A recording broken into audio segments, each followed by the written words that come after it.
The WWDC 2026 keynote just ended. As we say every year, WWDC is for developers. It's mainly about software. You might be disappointed there was no announcement about Apple TV, no announcement of a new iPhone or a new Mac that will come starting in September. This WWDC keynote was really highly anticipated for two reasons. First of all, apparently, this is Tim Cook's last keynote as Apple's CEO. He will be replaced in September by John Ternus. And the second reason is that this keynote was supposed to be the opportunity for Apple to catch up and show what they could do with Apple Intelligence. And especially a bit of an atonement for the lie they told 2 years ago by promising Apple Intelligence features that we never got.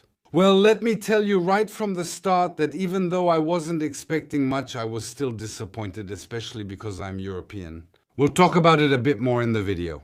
But Apple just released a press statement explaining that a lot of the Apple Intelligence features of the new Siri won't be available in Europe, and that it's because of European regulations that absolutely want to force Apple to comply with the DMA. What's really strange to me tonight is that apparently things are going to be blocked on iOS and iPadOS, but they'll work on macOS or watchOS. It's probably going to require a bit of perspective. We're starting to get experience with this tug of war between Apple and the European Commission. For me, the blame is often shared, and we can say that beyond these European limitations, Apple also hinted that they have some restrictions in China as well. And one thing that is completely incomprehensible to me is that all these new features will only be released in English. You'd think that Apple has the financial power and artificial intelligence itself has such translation capabilities.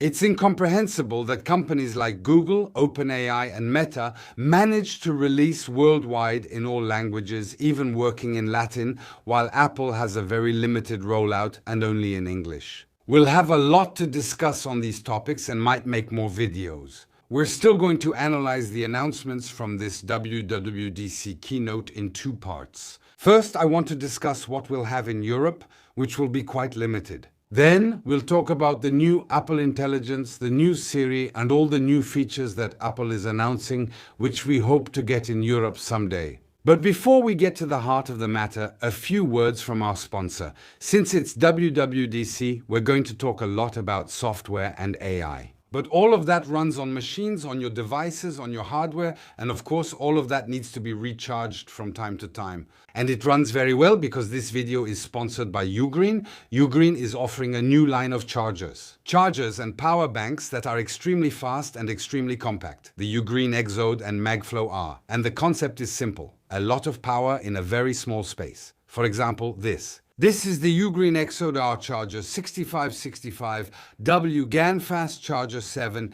It's a 65-watt charger in this tiny cube format. It weighs barely 79 grams and comes in 4 colors. With this, you can charge an iPhone, but also an iPad and even a MacBook Pro. And it does it quickly, without carrying around a big, heavy block. And there's a very important point with this new Ugreen charger. This Ugreen Nexod Exode R65W charger is the first product of its kind in the world.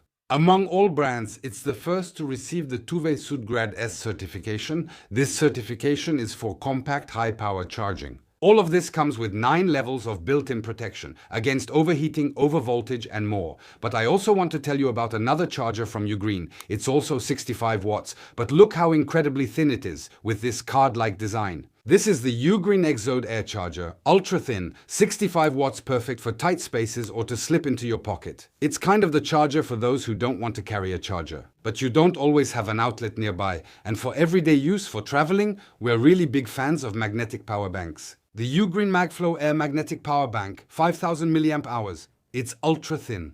It attaches to the back of your smartphone. It's absolutely perfect to carry everywhere with you. The wireless charging uses Qi 2 and it delivers 15 watts, but you can also plug in the USB-C and charge at 20 watts. By the way, you can even charge 2 devices at the same time, one with MagSafe and the other with USB-C, and it uses diamond cell technology. There are 13 levels of protection for safer, more reliable batteries designed to last. But some of you need more battery life and more power. And here, there's the new version of the battery I use every day. It's the Ugreen MagFlow Air Magnetic External Battery, 10,000 mAh. With this one, you really have everything. Wireless charging, USB-C, and also an integrated cable that delivers up to 30 watts. And this cable is super sturdy. Plus, it's practical. It even works as a little strap. You're definitely going to find what you need in this new series of R chargers and batteries. It's a whole lineup that's really been designed for travel and everyday use. Minimal bulk without compromising on power. Of course, you'll find all the links to these products in the description of this video. And we want to thank you, Green, for allowing us to bring you this video. Now let's get back to WWDC. So, as I mentioned at the beginning, it was essentially, if not entirely, a software presentation.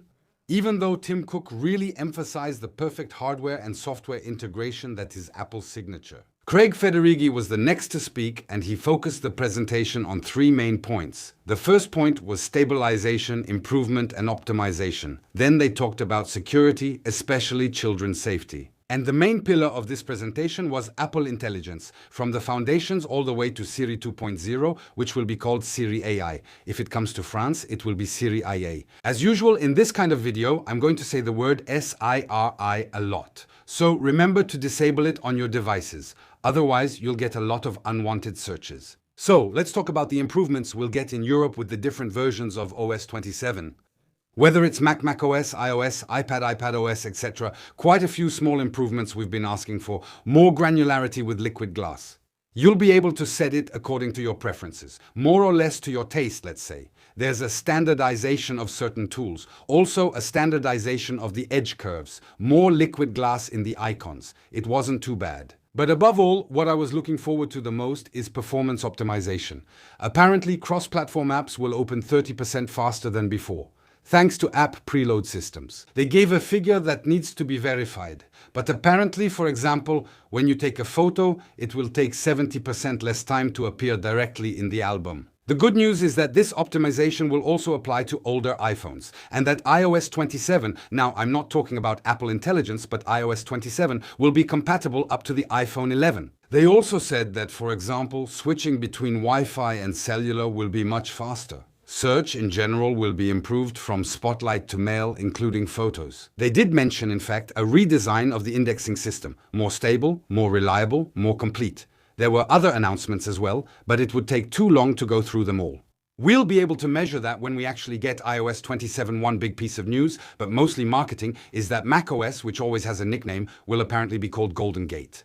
But once again, we're going to talk about a lot of things in this video. It basically concerns almost all the operating systems. The second part they talked about, which we will all benefit from, is strengthening security and trust. That's something very important for Apple. And I think they're right. Many people aren't interested in artificial intelligence or don't want it, but they do support increased security, especially for children's safety. And Apple's message about trust and respect for privacy is still listened to by quite a lot of people. I know there's a debate about that. But in any case, when it comes to parental controls, obviously they've completely overhauled it. It will be highly customizable. There's a child account system that will evolve with the child's age and offer a lot of granular settings for parental control. And now we're going to move on to the main part of this keynote. I'm still having trouble seeing, despite Apple's press release, what we'll be able to test in Europe, what we won't be able to test in Europe on macOS and not on iOS.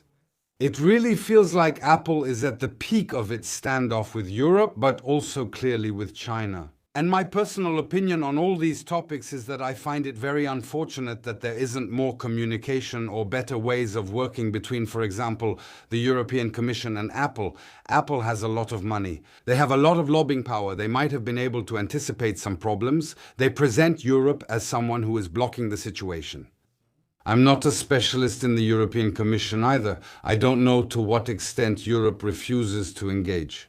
But we already noticed with Apple Intelligence 2 years ago that Apple still had its own narrative to make Europe look like the villain in the story, while some of their decisions were also to hide their own delays. I think both sides are equally to blame. I'm just tired of us being caught in the middle like old slices of ham in a bad sandwich. Apple, in any case, by presenting Apple Intelligence and the Siri that comes from it, and the integration of Apple Intelligence into the different apps and into the system, is keeping the same position it has had from the beginning. They want to do AI, but not like everyone else. While all the big companies, Meta, Google, Apple, OpenAI, are in a crazy race with AI systems that are getting more and more powerful but that they can't make profitable, Apple doesn't want to take part in this race. And above all, they want an artificial intelligence that stays as local as possible, as private as possible, which of course limits it, but the positive side effect for Apple is that it limits their expenses. We can say that Apple has a reasonable approach to artificial intelligence,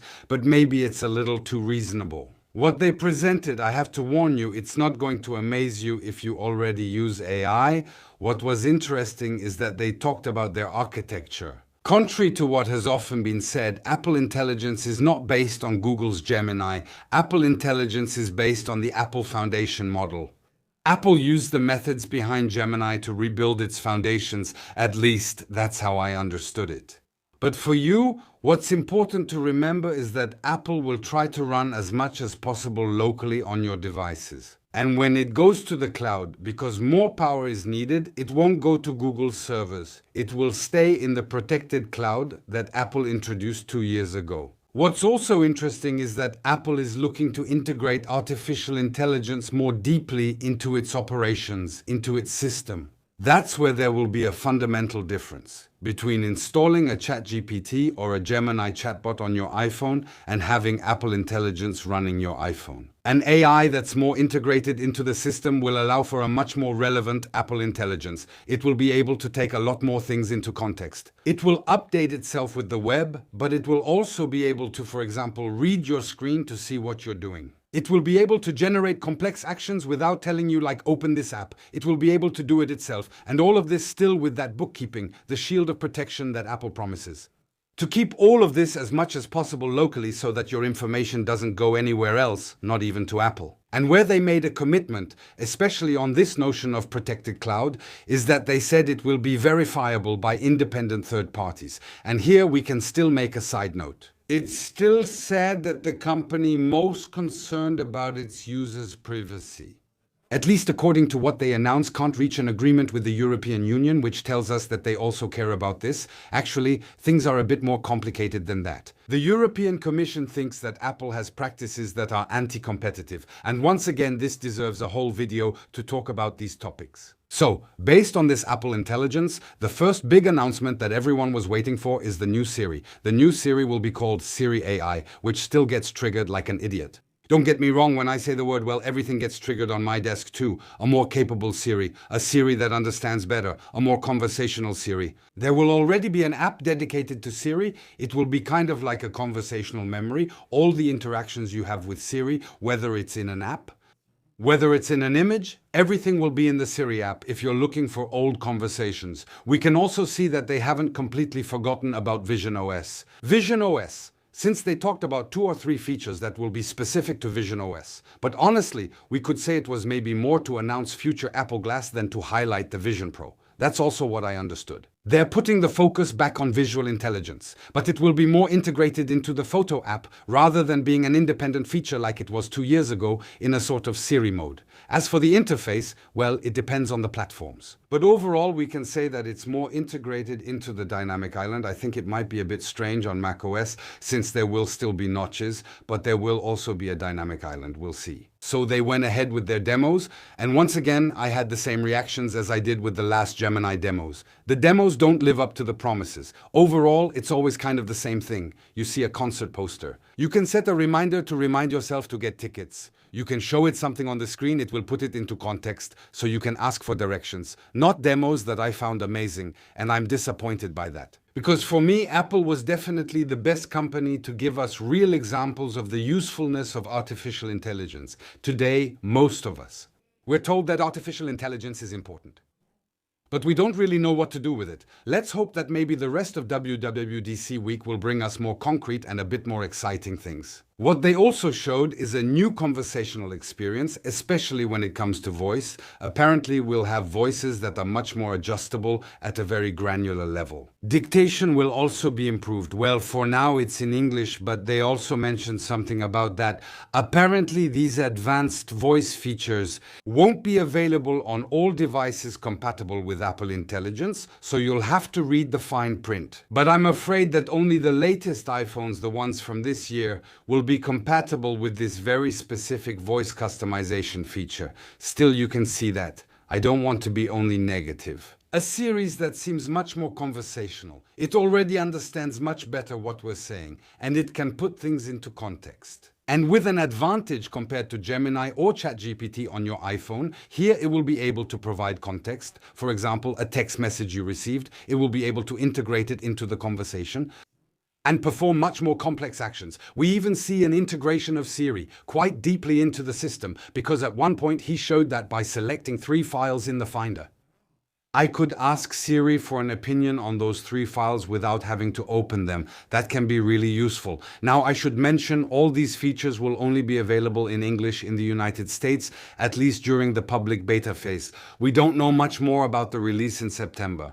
Don't expect to be able to cheat easily to install the beta in English. Apple has a bad habit of geo-blocking a lot, even the betas. What's interesting, beyond Siri AI, it's also about showing how there's a sprinkling of Apple Intelligence in lots of different features, whether it's on Mac OS, iOS, iPad OS, all their operating systems. For example, in Safari, Apple Intelligence will let you organize your tabs more intelligently. You can tell Apple Intelligence, well, remember this page. And tell me when this t-shirt goes on sale. It will regularly scan the page and let you know when there's a promotion. And especially with Siri, you'll be able to search using much more natural language. The artificial intelligence will understand much better what you're saying and what you're really looking for if you speak English at first. You know, I'm looking for a t-shirt. I did not understand what you're saying. Not bad either. Even though they went over it very quickly, they're integrating Apple Intelligence into Password, which will let you fix all those passwords where you have endless duplicates that aren't secure at all. It will be able to handle them in a more agent-like way, helping you organize and strengthen the security of your passwords. In Messages, we'll have a better contextual understanding of what's being said. It will learn while staying local. With whom you're speaking. If you're used to addressing your boss as my lord, like Yanis does, well, it will know that you need to start all your messages with my lord. Same with the calendar. You'll be able to make appointments much more naturally in your home usage. Home automation too. There as well, we'll be able to do things much more naturally. Ask the surveillance camera to find when the delivery person passed by, and it will quickly locate it. I was excited about this, and I think it's one of Apple Intelligence's best features. It's the integration of Apple Intelligence with Shortcuts. Shortcuts is extremely powerful for creating automations, but it's sometimes a little bit difficult to use. Now, you'll be able to make a request to it. I want a shortcut to do this kind of thing. It will understand much better what you want, and it will pre-program a shortcut. Apple Intelligence will also be much better integrated into Photos, so cleanup and magic erasers will probably be more effective. Just like other image software has been able to do for quite some time, now you'll be able to extend your images. Apple Intelligence will allow you to reconstruct the edges of images while keeping them natural. You can tell that Apple is being cautious. They don't want to become an app that lets you generate junk or just anything at all. What they showed was interesting in terms of interface. It's going to be the way you crop your photos. You'll even be able to change the angle of your camera. Of course, it will be limited. You won't be able to generate a completely low-angle shot if you were originally shooting from above. But we can see in this example, if you felt you were a bit too close in your photo of your kids, you'll be able to crop it efficiently and in a slightly 3D way. What's interesting is that it will work with any photo, even old ones. But speaking of ImageLop images, they also introduced a new image playground. We showed you that 2 years ago. It was really the bare minimum that Apple could do for image generation. I'm waiting to test it. It still seems very cautious to me. We're very far from what current image models can generate. Apparently, it will be able to train on your photos, but it won't really go looking outside. Apple cleverly sidestepped the real issue of copyright for all these images. Copyrights. So just a warning. For some advanced image features, especially in photos, they said you'll need an iCloud Plus subscription, which already exists. To access certain features that are very demanding and will rely heavily on the cloud, we'll have to look into that in detail. And of course, the warning, we've already mentioned it 3 times. But I think that's our disappointment for all of us. They couldn't reach an agreement with the European Union, nor with China. I don't know about other countries. But all these new things, Apple Intelligence, Siri, and all that, will be extremely limited at launch.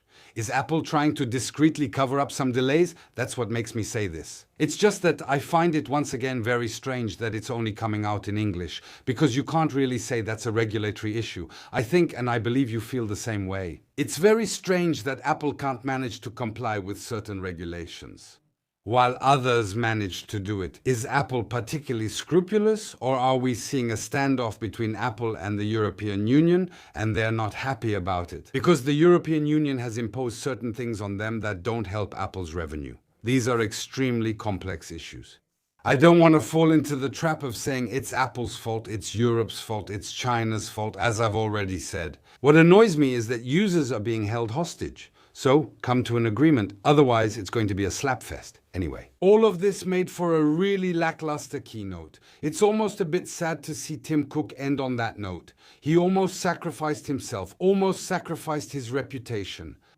So as not to get on the wrong side of the American administration, it feels like he's looking for a showdown with Europe, trying to make them give in on something, which resulted in a presentation that wasn't very exciting. But even beyond that, I especially like the way Apple integrates artificial intelligence. I think in terms of design and ease of use, it's interesting. But in terms of performance, we didn't see anything impressive. At best, it's a welcome catch-up. At worst, Apple is just keeping up with the pack, but it's certainly not leading the way. I know a lot of you are going to leave comments about this, that they don't care at all about artificial intelligence. And maybe you're absolutely right. But as for me, I know that my artificial intelligences, Gemini, ChatGPT, and so on, that I've installed on my iPhone, well, they're going to stay there. We hope, in any case, that all of this will be a bit more exciting in September with Apple's next announcements. I still recommend that you follow the upcoming days of WWDC. Because Apple is used to not announcing everything. Some things move very quickly, and there are things you need to have in your hands to really understand what they wanted to do. In any case, until then, if you missed the video, I made a video recently where I explain why Apple is really changing its boss, or rather, the real reasons behind the change in leadership. And I'll see you very soon for another video.